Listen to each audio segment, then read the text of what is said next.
केजरीवाल और स्वागत है आपका न्यूज टुडे में। आइए नजर डालते हैं आज के हेडलाइंस पर। मंगलवार को जनपद में कोरोना संक्रमण के मामलों में फिर से दर्ज की गई उछाल। 75 नए संक्रमितों के साथ जनपद के कुल संक्रमित हुए 652।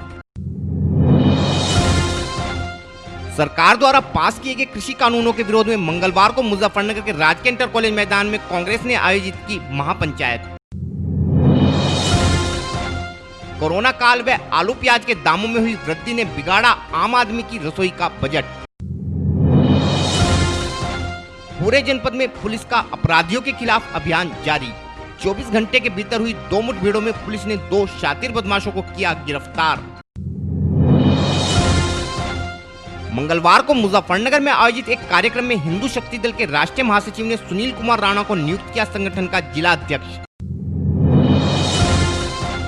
पूर्वांचल विद्युत वितरण निगम के निजीकरण के विरोध में 5 अक्टूबर से विद्युत कर्मियों ने शुरू की अनिश्चितकालीन हड़ताल। मंगलवार को पुरकाजी विधायक ने पुरकाजी ब्लॉक पर कराया दिव्यांग रजिस्ट्रेशन कैंप का आयोजन। और अब खबरें विस्तार से। पिछले कई दिनों से जनपद में कोरोना संक्रमण के मामलों में जो कमी दिखाई पड़ी थी, उसमें मंगलवार को फिर से उछाल दर्ज की गई है। पिछले कई दिनों से जनपद में रोजाना मिलने वाले कोरोना संक्रमितों के मामलों में लगातार गिरावट दर्ज की जा रही थी तथा सोमवार को यह संख्या 25 पर पहुंच गई थी। हालांकि अगर हम जनपद वासियों की बात करें तो आलम यह है कि जनपद के निवासियों का एक बड़ा वर्ग इन दिनों बुखार की चपेट में है, लेकिन लोग कोरोना पॉजिटिव आने के डर से अपना टेस्ट कराने में भी डर रहे हैं और शायद पिछले दिनों जनपद में कोरोना संक्रमण के मामलों में आई कमी इस डर का ही परिणाम है, क्योंकि अधिकांश लोगों का मानना है कि यदि उन्होंने इस अवस्था में टेस्ट कराया तो उनकी रिपोर्ट पॉजिटिव ही आएगी और इसी कारण से कोरोना जांच केंद्रों पर लोग कम संख्या में अपना टेस्ट करा रहे हैं। लेकिन हमारा चैनल जनपद के सभी नागरिकों से अपील करता है कि कोरोना संबंधित कोई भी लक्षण दिखाई देने पर अपनी जांच अवश्य कराएं, क्योंकि सही समय पर कराई गई जांच ही आपकी व आपके परिजनों की सुरक्षा में सहायक सिद्ध होगी। मंगलवार को जनपद के स्वास्थ्य विभाग को कुल 1312 कोरोना सैंपलों के परिणाम प्राप्त हुए, जिनमें 38 लोग कोरोना संक्रमित पाए गए हैं। इसके अलावा जनपद के 5 लोगों में प्राइवेट लैब से प्राप्त परिणाम के आधार पर कोरोना संक्रमण की पुष्टि हुई है। साथ ही मंगलवार को भी जनपद के 32 लोग रैपिड किट के माध्यम से किए गए टेस्ट में कोरोना संक्रमित पाए गए हैं। इस प्रकार मंगलवार को जनपद के कुल 75 लोगों में कोरोना संक्रमण की पुष्टि हुई है। साथ ही मंगलवार को भी जनपद के 102 लोग कोरोना संक्रमण से मुक्त हो गए हैं। इस प्रकार अब जनपद में कुल संक्रमितों की संख्या 652 है। मंगलवार को मुजफ्फरनगर में कांग्रेस द्वारा पूर्व घोषित हल्ला बोल कार्यक्रम के तहत कांग्रेस नेता हरेंद्र मलिक व कांग्रेस प्रदेश उपाध्यक्ष पंकज मलिक के साथ साथ कांग्रेस के प्रदेश अध्यक्ष श्री अजय लल्लू भी कांग्रेस कार्यकर्ताओं व किसानों की भारी भीड़ के साथ राजकीय इंटर कॉलेज मैदान में पहुंचे तथा सरकार विरोधी नारेबाजी करते हुए सरकार द्वारा पारित कृषि कानूनों का जमकर विरोध किया। हम अपने दर्शकों को बताना चाहते हैं कि पिछले दिनों केंद्र सरकार ने किसानों से जुड़े 3 कानूनों को मंजूरी प्रदान की थी तथा इन कानूनों को किसान हित में बताते हुए किसानों के लिए अति लाभकारी बताया था, जबकि देश के किसान संगठनों व राजनीतिक दलों ने इन कानूनों को किसान विरोधी बताते हुए इनका जमकर विरोध किया था तथा उसी दिन से पूरे देश के किसान व राजनीतिक संगठन इन कानूनों का लगातार विरोध कर रहे हैं तथा इसी कड़ी में मुजफ्फरनगर के कांग्रेस नेता श्री हरेंद्र मलिक ने भी इन कानूनों का विरोध करते हुए 6 अक्टूबर को राजकीय इंटर कॉलेज के मैदान में हल्ला बोल के नाम से एक किसान महापंचायत का आयोजन करते हुए इन काले कानूनों का पुरजोर तरीके से विरोध करने की घोषणा की थी। मंगलवार को पूरे जनपद के किसान सैकड़ों ट्रैक्टरों एवं बसों में सवार होकर जुलूस की शक्ल में राजकीय इंटर कॉलेज के मैदान में पहुंचे। किसानों का यह जुलूस बुढ़ाना मोड़ से शुरू होकर राजकीय इंटर कॉलेज के मैदान में जाकर समाप्त हुआ। इस हल्ला बोल कार्यक्रम में कांग्रेस के प्रदेश अध्यक्ष अजय लल्लू ने भी शिरकत की तथा राजकीय इंटर कॉलेज के मैदान में किसानों के बीच बैठकर उनकी समस्याओं को नजदीक से जानने का प्रयास किया। मंच से अपने संबोधन के दौरान कांग्रेस नेताओं ने कहा कि सरकार ने संसद में जबरन इस बिल को पास कर देश के किसानों पर इस बिल को थोप दिया है, जिस कारण देश के किसानों में इस कानून को लेकर जबरदस्त गुस्सा है तथा कांग्रेस पार्टी इस कानून के विरोध में लगातार पूरे देश में आंदोलन कर रही है। व जब तक यह कानून वापस नहीं लिया जाता, कांग्रेस पार्टी अपना आंदोलन जारी रखेगी। पंकज भाई, किस चीज को लेकर आज धरना पर रैली? अरे भाई ने भी काट लो भाई। जिस तरह से भारतीय जनता पार्टी की सरकार किसान वो विरोधी अध्यादेश लेकर के आई है, कांग्रेस पार्टी पूरे देश में इसका विरोध कर रही है। आज हमारे बीच में अजय कुमार लल्लू जी भी आए हैं, प्रदेश अध्यक्ष, और कांग्रेस पार्टी सरकार से पूछना चाहती है कि इस अध्यादेश से, वो अध्यादेश के माध्यम से किसानों को क्यों लूटना चाहती है। वो निजीकरण करना चाहती है खेती का। किसान को क्या लाभ होगा? किसान को उसका सही दाम तो मिल नहीं पा रहा। आप ऊपर से आप एमएसपी भी खत्म करना चाहते हैं। आपने वायदा किया था कि आप दुगना दाम देंगे किसान की फसल का, खत्म करना चाहते हैं। क्यों एमएसपी स्पष्ट टेक्निक क्यों नहीं किया? क्यों ये निजीकरण पे ज्यादा जोर देने का काम कर रहे हैं? कांग्रेस पूछना चाहती है। भारतीय जनता पार्टी के कहने में और करने में अंतर है। कुछ बड़े देश के उद्योगपतियों को फायदा पहुंचाने के लिए किसान का और छोटे और मंडी कल्चर को खत्म करने के चक्कर में भारतीय जनता पार्टी किसानों का गला घोटने का काम कर रही है। इसका विरोध प्रदर्शन आज कांग्रेस पार्टी यहाँ कर रही है। सरकार तो ये कह रही है कि जो दलाल है हम बीच में से हटा रहे, डायरेक्ट किसान को फायदा दिया जा रहा है इसमें। कैसे गोल मोल बात करके कैसे फायदा कर रहे हैं किसान का? एमएसपी के बारे में क्यों नहीं लिखा? क्यों नहीं कहा कि एमएसपी भी खरीद होगी? क्यों बात नहीं किया? एक बिल में एक अमेंडमेंट कर देते, एमएसपी की एक लाइन लिख देते। इनकी सोच बहुत खराब है और ये किसान को लुटवाना चाहते हैं। हाथरस कांड में जयंत चौधरी पर लाठीचार्ज किया गया, इसके बारे में क्या? हम इसकी निंदा करते हैं। आदरणीय राहुल गांधी जी, आदरणीय प्रियंका गांधी जी और आदरणीय जयंत चौधरी जी के साथ जो व्यवहार किया गया, इसकी घोर निंदा करते हैं और संघर्ष की इस लड़ाई में सरकार के खिलाफ मजबूती से खड़े होकर के इस लड़ाई को लड़ने का काम करेंगे। भारतीय जनता पार्टी की योगी सरकार आवाज दबाना चाहती है। अगर नेताओं की, विपक्ष की आवाज दबेगी तो आम आदमी की आवाज कौन उठाएगा? उसको हक को कुचलना चाहती है भारतीय जनता पार्टी। हम इसके खिलाफ खड़े हैं। लगी है भैया।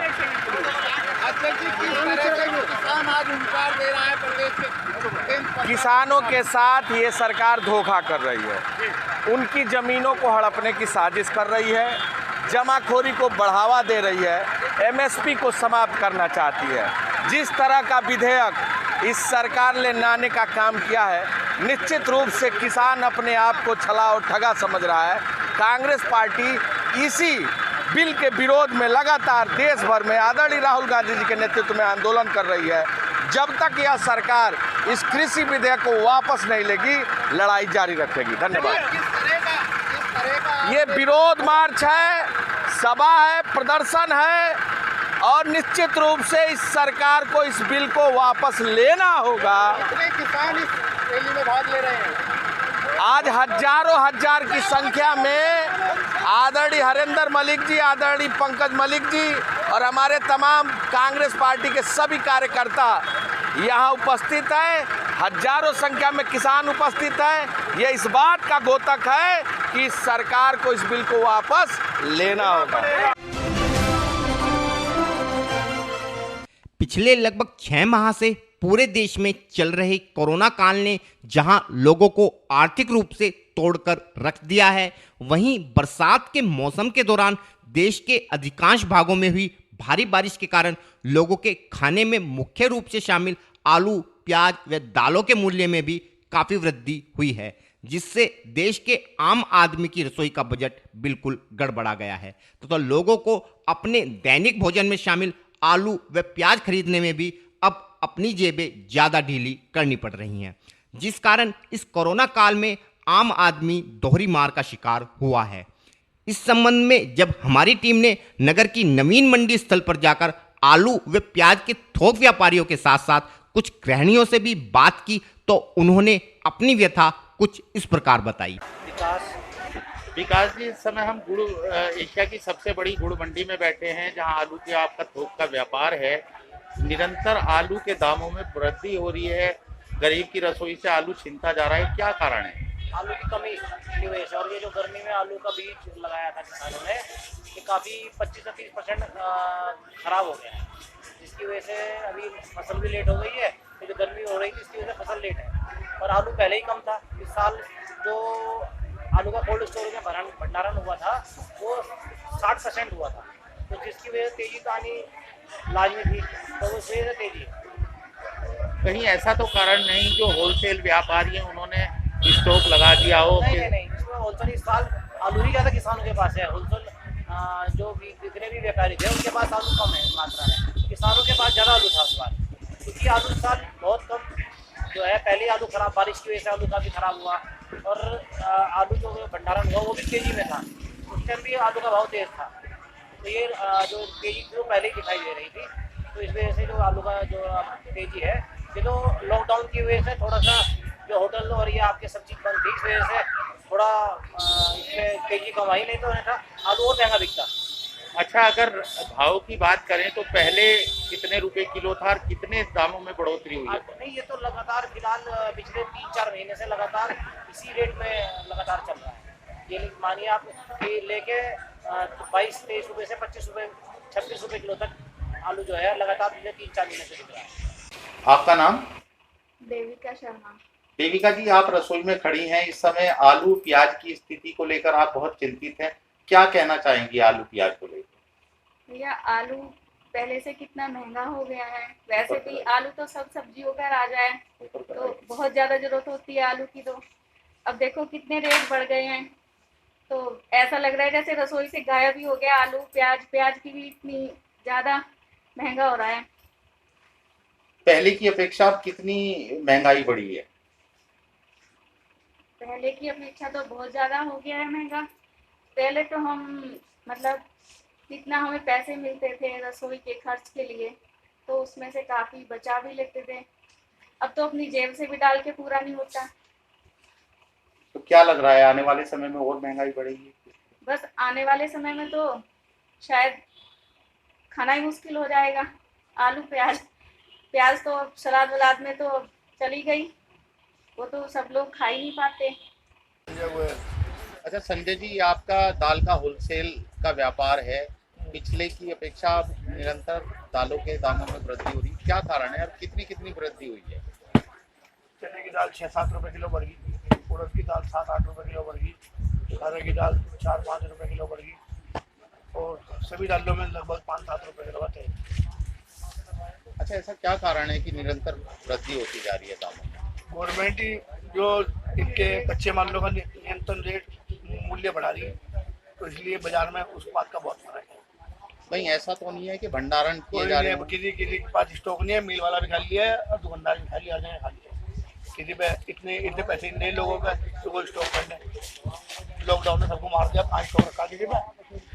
अब तो लाना और बेचना, खाना और पकाना वो काम हो रहा है। तो आगे क्या स्थिति रहेगी? आगे का पता तो भगवान को पता या मोदी जी को पता, हमें तो पता नहीं भाई। तो इस समय आम जनजीवन पे इसका किस तरह का प्रभाव पड़ रहा है? आगे अब जब फसल आवेगी, सर्दी के मौसम में सब्जी की फसल आ जाएगी, कुछ ना कुछ नीचे को जाएगा बाजार में। नहीं, वर्तमान की बात करें तो अब क्या असर पड़ रहा है ग्राहकों पर? सब तेजी की तो हाहाकार तो हो गई, लेकिन ऐसा कोई तेजी ऐसी कोई दाल से पेट कोई भरे। आज भी पेट तो गेहूँ से चावल से भरे, गेहूँ और चावल का मंदा है, इसलिए कोई ज़्यादा फर्क नहीं है। गवर्नमेंट ने गेहूँ और चावल जो राशन पे देगी उससे हर चीज़ का मंदा है। पेट तो गेहूँ चावल से भरे, दाल तो लाली शौक में खावे आदमी, इतना जिसका बहुत है उतनी खावे। मोहम्मद आबिद जी, आपका होलसेल का प्याज का व्यापार है, निरंतर वृद्धि हो रही है प्याज के भाव में, क्या कारण है ऐसा? इसका कारण सबसे ज़्यादा बारिश का होना। नासिक, महाराष्ट्र, राजस्थान सभी इलाकों में बहुत ज़्यादा बारिश, जिसकी वजह से जो नई आने वाली फसल थी वो बिल्कुल नष्ट हो गई। या ये कहा जाए फसल तो कम है ही और कुछ होलसेल व्यापारियों ने इसका स्टॉक भंडारण करके रखा है, इस वजह से भी निरंतर वृद्धि हो रही है। नहीं, स्टॉक नहीं, सब किसान का माल है, किसान से आता है। और कुछ गवर्नमेंट ने पीछे एक्सपोर्ट बंद करके फिर एक्सपोर्ट खोल दिया, जो कि ऐसी स्थिति में सरकार को एक्सपोर्ट खोलना ही नहीं था। उसमें क्या होता है? उसमें एक्सपोर्ट में एकदम उछाल आता है, बाहर जाता है ना माल, इस वजह से काफ़ी वृद्धि हो जाती है रेट में। ऐसा आम आदमी के घरों से प्याज जो है बिल्कुल दिखाई नहीं दे रही। गृहिणियों का कहना है कि इतनी महंगी प्याज होने के कारण हम प्याज से महरूम हैं इस समय। एक इसका कारण लॉकडाउन हुआ था। लॉकडाउन में लोगों के कारोबार जो हैं वो बिल्कुल ख़त्म है। उसकी वजह वो सबसे बड़ी मार है लॉकडाउन की, और कुछ महंगाई का होना सबसे बड़ी वजह यह है। लॉकडाउन की वजह से एकदम जो है कि लोगों के कारोबार ख़त्म हो गए, और उसके साथ साथ अचानक जो महंगाई हो गई, इस वजह से जो है जो घरों में कम ज़्यादा है। अच्छा, पिछले साल भी प्याज में बहुत ज़्यादा उछाल आया था, मंडी में काफ़ी मात्रा में रेट बढ़े थे, उसके बारे में क्या कहना? सबसे बड़ी बस वजह जो होती है, जो बारिश होना ना होना सबसे बड़ी वजह है। अब से 15 दिन में नया माल आ जाएगा। आज अलवर की राजस्थान की मंडी में नया माल आया भी है, लेकिन अभी तो जैसा शुरुआत है तो वो महंगाई भी का है। 10-15 दिन में रेट डाउन हो जाए। हम सीता आनंद। मैडम, आप किस दुकान पे क्या खरीदारी करने आई हैं दाल से संबंधित? दालें लेने आए थे हम यहाँ। ये लगता था कि आलू मंडी में जरा थोक की दुकानें हैं, वहाँ से ये सोचते हैं कि भाई दालें ले ली जाएं, लेकिन दालों के रेट जो हैं वो आसमान को छू रहे हैं। जो दाल पहले 60 रुपये 70 रुपये किलो मिल रही थी, वो इस समय 120 रुपये 100 रुपये 100 रुपये से नीचे तो कोई दाल ही नहीं है। 100 रुपये से ऊपर ही ऊपर की दालें हैं। तो रसोई में से हमारे यहाँ से खाने का जो सामान है वो सब धीरे धीरे ख़त्म होता जा रहा है कि ना तो दाल खा सकता है इंसान और ना ही सब्जियाँ खा सकता है। इतनी महंगाई जो है वो बढ़ती जा रही है। किस तरह से भाव में निरंतर वृद्धि देखी जा रही है? जस्ट डबल का भाव होता जा रहा है।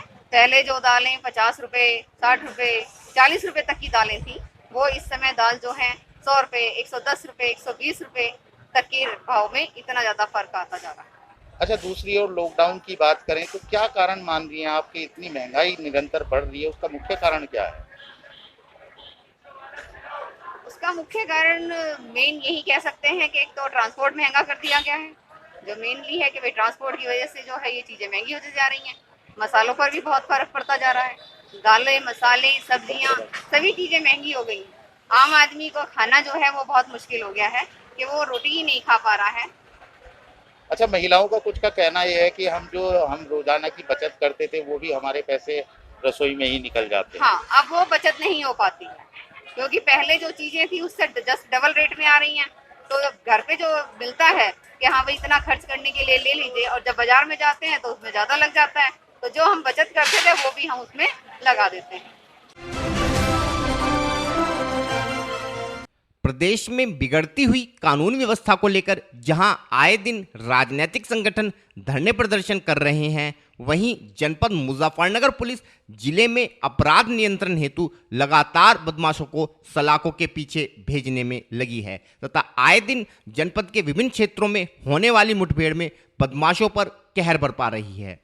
सोमवार की रात व मंगलवार की सुबह जनपद के 2 अलग अलग क्षेत्रों में हुई मुठभेड़ के दौरान पुलिस ने 2 शातिर बदमाशों को गिरफ्तार करने में सफलता प्राप्त की है। पहली मुठभेड़ मुजफ्फरनगर के खतौली क्षेत्र में हुई, जहां रात्रि गश्त के दौरान जब पुलिस ने एक बाइक पर सवार 2 संदिग्ध लोगों को रुकने का इशारा किया तो बाइक सवार पुलिस पार्टी पर फायरिंग करते हुए भागने का प्रयास करने लगे। पुलिस टीम द्वारा की गई जवाबी फायरिंग में एक बदमाश पुलिस की गोली पैर में लगने से घायल हो गया, जिसे पुलिस ने दबोच लिया है, जबकि उसका दूसरा साथी अंधेरे का लाभ उठाकर भागने में कामयाब रहा। गिरफ्तार बदमाश की पहचान मेरठ के प्रतापुर क्षेत्र निवासी शब्बर उर्फ चांद के रूप में हुई है। उक्त बदमाश पर विभिन्न संगीन धाराओं में 20 से भी अधिक मुकदमे दर्ज हैं। बदमाश के कब्जे से एक मोटरसाइकिल, तमंचा तथा कारतूस बरामद हुए हैं। इस संबंध में और अधिक जानकारी देते हुए सीओ खतौली श्री आशीष प्रताप सिंह ने बताया।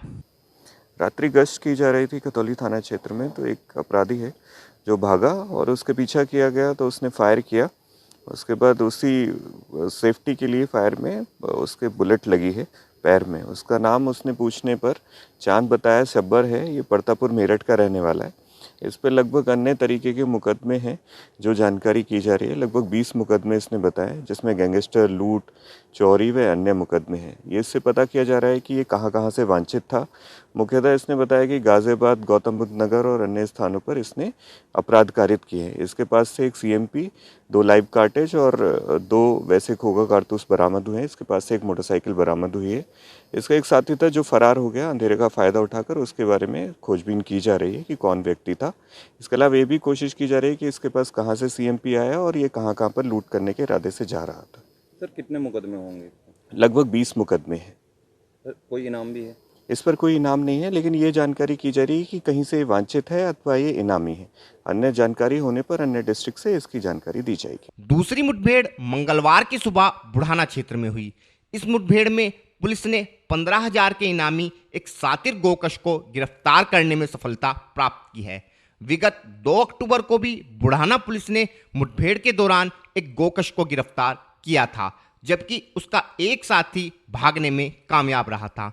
मंगलवार को बुढ़ाना पुलिस को मुखबिर के माध्यम से सूचना मिली कि उक्त फरार गोकश बागपत की ओर से बुढ़ाना आ रहा है, जिसके बाद बुढ़ाना पुलिस ने क्षेत्र में सघन चेकिंग अभियान शुरू किया तथा कुछ समय बाद बागपत की ओर से आ रहे एक संदिग्ध बाइक सवार को रुकने का इशारा किया, लेकिन बाइक सवार ने रुकने के बजाय पुलिस पार्टी पर फायरिंग करते हुए सटेड़ी नहर पुलिया पटरी के रास्ते भागने का प्रयास किया। बदमाशों द्वारा की गई फायरिंग में एक पुलिसकर्मी घायल हो गया, जिसके बाद पुलिस टीम द्वारा आत्मरक्षा में की गई फायरिंग के दौरान एक गोली बदमाश के पैर में जा लगी तथा घायल बदमाश को पुलिस ने दबोच लिया। बदमाश की पहचान मेरठ के हर्रा सरूरपुर क्षेत्र निवासी कामिल उर्फ कल्लू के रूप में हुई है। पुलिस ने बदमाश के कब्जे से एक बिना नंबर की बाइक, एक तमंचा व कारतूस बरामद किए हैं। इस संबंध में और अधिक जानकारी देते हुए CO बुढ़ाना श्री गिरजाशंकर त्रिपाठी ने बताया। ये अभी हमारे यहाँ 2 अक्टूबर को गौकशी घटना हुई थी। उसमें एक आदमी जो है अरेस्ट हुआ था मुठभेड़ के दौरान। उस मौके से ये फरार हुआ था। इसका नाम कामिल उर्फ कल्लू सनाब जब्बार, हर्रा सरूरपुर मेरठ करने वाला है। ये सातिर किस्म का जो है गौकश है। इस पर 15,000 रुपये का इनाम था। आज इन्फॉर्मर से इंस्पेक्टर बुढ़ाना मगनवीर सिंह को सूचना मिली कि ये बड़ौद साइड से फिर आ रहा है इधर की तरफ, बायवाला की तरफ। इस इन्फॉर्मेशन पे इंस्पेक्टर बुढ़ाना अपनी टीम के साथ चौकी इंचार्ज परासौली, चौकी इंचार्ज बायवाला को लेकर और साथी पुलिसकर्मियों को लेकर के आए और यहाँ पे चेकिंग में मामूर हो गए। इसी दौरान ये बदमाश आता हुआ दिखा। इसे रोकने का प्रयास किया गया तो ये सठेड़ी नहर पुलिया से लेफ़्ट को मुड़ के भागा। पीछा किया गया तो ये गन्ने के खेत में घुस गया और जवाबी फायरिंग करने लगा। पुलिस ने भी आत्मरक्षात्मक फायरिंग की, जिसमें जो है बदमाश के पैर में गोली लगी है। एक सिपाही और अशोक कुमार त्यागी उसको भी गोली लगी है, इंजर्ड हुआ है। क्या बरामद हुआ है सर? इसके पास से एक बाइक मिली है ब्लैक कलर की बिना नंबर की स्प्लेंडर मोटरसाइकिल, एक तमंचा है 315 बोर, 2 जिंदा कारतूस, एक खोखा कारतूस। और फिलहाल वक्त है छोटे से ब्रेक का, जल्द हाजिर होंगे। Mahindra A to Z Auto Wheels Private Limited, exchange any car for a new Mahindra। कोई भी पुरानी कार लाएं और नई कार ले जाएं। सस्ती दरों पर फाइनेंस भी उपलब्ध है।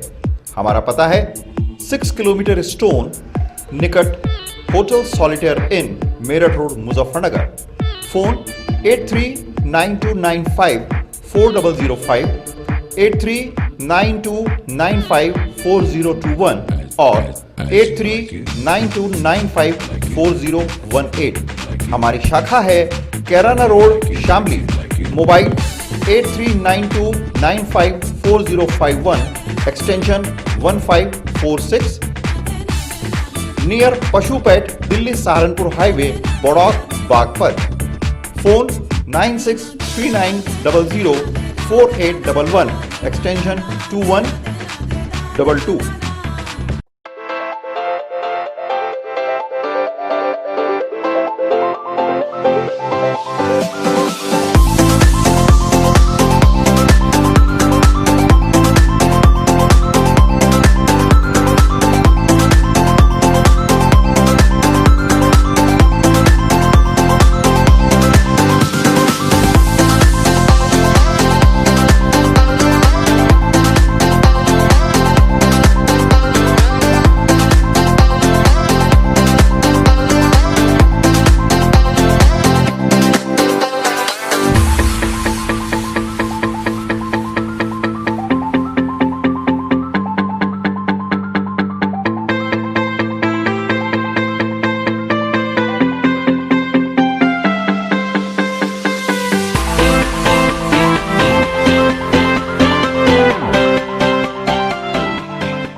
आगाज किया जाए।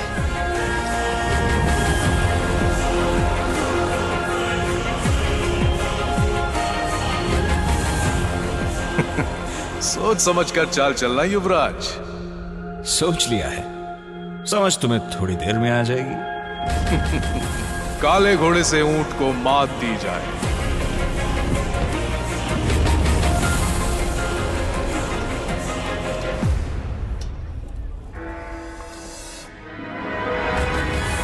सिग्नेचर। वजीर से काले हाथी को मात दी जाए। शय और मात, चेकमेट। सिग्नेचर, फाइनेस्ट पान मसाला। ब्रेक के बाद स्वागत है आपका। मंगलवार को मुजफ्फरनगर में अखिल भारत हिंदू महासभा के पूर्व जिला अध्यक्ष सुनील कुमार राणा ने अपने दूसरे साथियों समेत हिंदू शक्ति दल की प्राथमिक सदस्यता ग्रहण की। हम अपने दर्शकों को बताना चाहते हैं कि कुछ दिनों पूर्व श्री सुनील कुमार एवं उनके साथियों ने व्यक्तिगत कारणों के चलते अखिल भारत हिंदू महासभा के सभी पदों समेत संगठन की प्राथमिक सदस्यता से भी इस्तीफा दे दिया था, जिसके बाद मंगलवार को श्री सुनील कुमार ने हिंदू शक्ति दल द्वारा आयोजित एक साधारण कार्यक्रम में अपने साथियों समेत हिंदू शक्ति दल के पदाधिकारियों की उपस्थिति में संगठन की प्राथमिक सदस्यता ग्रहण की। इस अवसर पर हिंदू शक्ति दल के राष्ट्रीय महासचिव श्री अरुण प्रताप सिंह तथा प्रदेश संरक्षक श्री सुभाष चौहान ने सुनील कुमार को संगठन के जिलाध्यक्ष पद पर मनोनीत किया तथा श्रीमती नीलम राठी को संगठन की महिला प्रकोष्ठ का जिलाध्यक्ष नियुक्त किया गया है। श्री सुनील कुमार का कहना था कि उन्होंने हिंदू शक्ति दल की नीतियों से प्रभावित होकर संगठन की प्राथमिक सदस्यता ग्रहण की है तथा उन्हें उम्मीद है कि वह तथा उनके साथी संगठन के साथ मिलकर लंबे समय तक कार्य करेंगे। अखिल भारतीय हिंदू शक्ति दल में आज हम लोगों ने, हमारी टीम ने, सब ने ज्वाइन किया है, क्योंकि अखिल भारतीय हिंदू शक्ति दल में हमें लगा है कि हमारी नैया बहुत लंबी जाएगी। पहले हिंदू महासभा में थे, वहाँ से क्यों क्या कारण रहा उसे छोड़ने का? देखिए, कहीं ना कहीं कोई कारण होता है, तर्क वितर्क हर जगह चलते हैं, और सबसे बड़ी बात, हिंदू जितने भी संगठन हैं सब संगठन एक हैं, लेकिन काम करने का तरीका अलग अलग है। कुछ काम करने का तरीका जो शक्ति दल का है वो बहुत बेहतर है। कोई भी संगठन ले लीजिए, उनमें सबसे बेहतर मुझे शक्ति दल लगा। इस वजह से मैंने इनके काम की नीति को देखते हुए इसको ज्वाइन किया अपनी टीम के साथ। कितने लोगों के साथ आप यहाँ जुड़े हैं? सर, आप लोग खुद देख रहे हैं, लगभग 30 से 40 लोग हैं जो साथ ज्वाइन हुए हैं, और बहुत ज़्यादा लोग बड़ा मज़ा ले रहे हैं इस चीज़ का। आप देख सकते हैं इस चीज़ को। विगत 18 सितंबर से पूरे प्रदेश के विद्युत कर्मी पूर्वांचल विद्युत वितरण निगम के निजीकरण के विरोध में धरनारत हैं तथा मुजफ्फरनगर जनपद में भी विद्युत कर्मी नुमाइश कैंप के निकट स्थित बिजली घर में इस निजीकरण का विरोध करते हुए 18 तारीख से लगातार धरना दे रहे हैं। लेकिन इतना समय बीत जाने के बाद भी धरनारत कर्मचारियों व सरकार के बीच कोई सकारात्मक वार्ता नहीं होने के कारण 5 अक्टूबर से यह धरना अनिश्चितकालीन हड़ताल में तब्दील हो गया है तथा पूरे प्रदेश के विद्युत कर्मी निजीकरण का विरोध करते हुए अपने कामों को छोड़कर हड़ताल पर चले गए हैं, जिस कारण प्रदेश में विद्युत संकट के आसार बन गए हैं। हालांकि इस विषय पर विद्युत कर्मियों का कहना है कि हड़ताल के कारण उपभोक्ताओं को होने वाली असुविधा के लिए उन्हें खेद है, लेकिन वे अपनी मांगे पूरी होने तक हड़ताल जारी रखेंगे। ये पूर्वांचल विद्युत वितरण निगम के निजीकरण के खिलाफ हमारा धरना प्रदर्शन चल रहा है, जिसमें हम पूर्ण कार्य बहिष्कार, कल 5 तारीख थी, कल से हमारा पूर्ण कार्य बहिष्कार शुरू हुआ था। ये कब तक रहेगा? जब तक सरकार के और हमारे बीच में कोई कंसेंसस नहीं बनता, समझौता नहीं होता है, तब तक ये अनिश्चितकालीन है, तब तक चलता रहेगा। अच्छा, ऐसे में धरना आपका देखिए मांगे भी जायज़ है, पर जो उपभोक्ताओं की जो परेशानी होगी उसको लेकर के कुछ? देखिए, उपभोक्ताओं को जो परेशानी है उसके लिए हमें भी खेद है, परंतु हमारी जो मांगे हैं वो न्यायोचित हैं और हम अपनी मांगों को लेकर अडिग हैं। जब तक विद्युत वितरण पूर्वांचल विद्युत वितरण निगम का निजीकरण का निर्णय निरस्त नहीं होता, तब तक हम अनिश्चितकालीन कार्य बहिष्कार पर रहेंगे। मंगलवार को मुजफ्फरनगर के पुरकाजी ब्लॉक में क्षेत्रीय विधायक श्री प्रमोद ऊंटवाल द्वारा दिव्यांगों को ट्राईसाइकिल व पेंशन आदि की सुविधा उपलब्ध कराने के उद्देश्य से एक रजिस्ट्रेशन कैंप का आयोजन कराया गया। ताकि क्षेत्र के दिव्यांग सरकार द्वारा प्रदान की जा रही सुविधाओं का लाभ उठा सके। इस कैंप में 40 से 80% तक अपंगता वाले पात्र दिव्यांगों का रजिस्ट्रेशन कराया गया, ताकि रजिस्ट्रेशन के बाद सभी पात्र लोगों को पुरकाजी ब्लॉक से ही नवंबर के पहले सप्ताह में ट्राईसाइकिल, छाता व पेंशन आदि का वितरण किया जा सके।